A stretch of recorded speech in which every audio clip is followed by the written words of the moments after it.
Hello विद्यार्थी मित्रों, कैसे हो आप लोग? सब ठीक हो ना? मज़े में नहीं? मेरी यूट्यूब चैनल में आप सभी का स्वागत है। तो आज हम देखेंगे 12th साइंस चैप्टर 10 जैविक अणु यानी कि बायो मोलिक्यूल्स।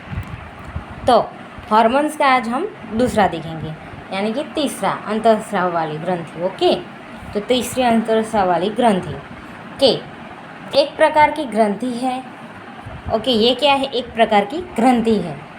स्टीरॉयड अंतःस्राव ये शरीर के अंदर एक स्टीरॉयड अंतःस्राव है, वो शरीर के अंदर दो प्रकार की ग्रंथि उत्पन्न करती है। एक जनिन ग्रंथि में से ये स्टीरॉयड ग्रंथि है, यानी कि अंतःस्राव है। आगे हमने पढ़ा हुआ अगले वीडियो में। स्टीरॉयड अंतःस्राव वो शरीर के अंदर दो ग्रंथि में से उत्पन्न होता है। स्टीरॉयड है ना, दो ग्रंथि में से उत्पन्न होता है। पहली जनिन ग्रंथि में से उत्पन्न होता है, दूसरी एड्रिनल कॉर्टेक्स ग्रंथि में से उत्पन्न होता है। ये रहा, इसमें से क्या उत्पन्न होता है? स्टीरॉयड अंतःस्राव इसमें से उत्पन्न होता है। ओके, ये जो स्टीरॉयड अंतःस्राव है वो उत्पन्न होता है। ये स्टीरॉयड अंतःस्राव कौन सा है? ये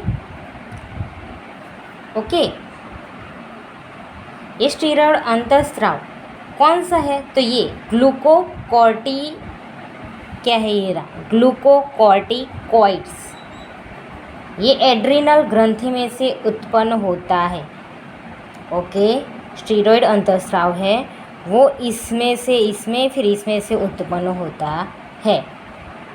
शरीर में क्या करता है तो उसका कार्य। ओके, स्टीरॉयड अंतःस्राव है, इसमें से उत्पन्न होता है।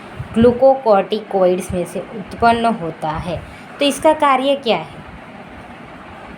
ओके, तो पहले देखो, ग्लूकोकॉर्टिकॉइड्स में से एड्रिनल कॉर्टेक्स उत्पन्न होता है और फिर इसमें से स्टीरॉयड्स उत्पन्न होता है। ओके, एड्रिनल कॉर्टेक्स में से स्टीरॉयड अंतःस्राव उत्पन्न होता है, इसमें से उत्पन्न होता है। फिर इसका कार्य क्या है? इसका कार्य है कार्बोहाइड्रेट चयापचय का नियंत्रण करना। ओके, ये नियंत्रण करना।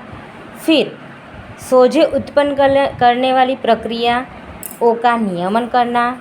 फिर तीसरा तनाव के प्रति प्रक्रिया करने में संलग्न होते हैं। ओके, तो ये तीन उसके कार्य है। जब लास्ट टॉपिक होगा ना तो हम पूरा ले लेंगे। ओके, मैं एक पेज में समझा दूंगी, ये देख लीजिए। एड्रिनल कॉर्टेक्स में से क्या उत्पन्न होता है? तो स्टीरॉयड अंतःस्राव। ओके, इसमें से ये उत्पन्न होता है, फिर उसका कार्य ये है, देख लीजिए।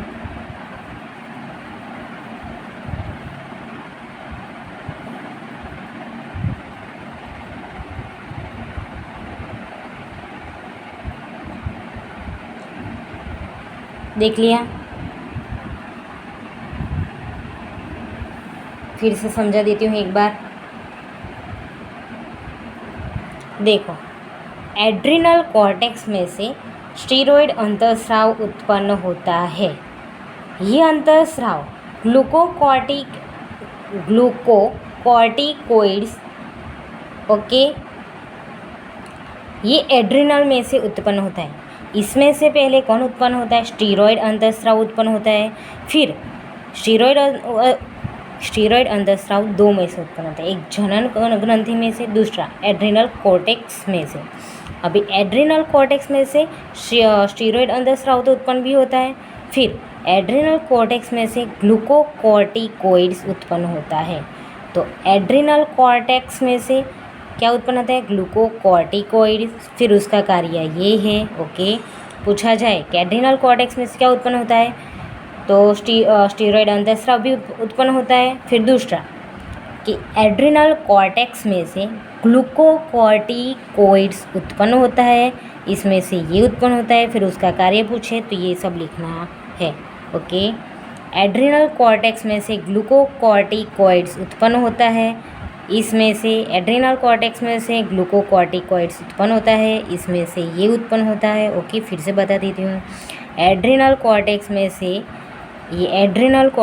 से ग्लूकोकॉर्टिकॉइड्स उत्पन्न होता है, इसका कार्य ये रहा। ओके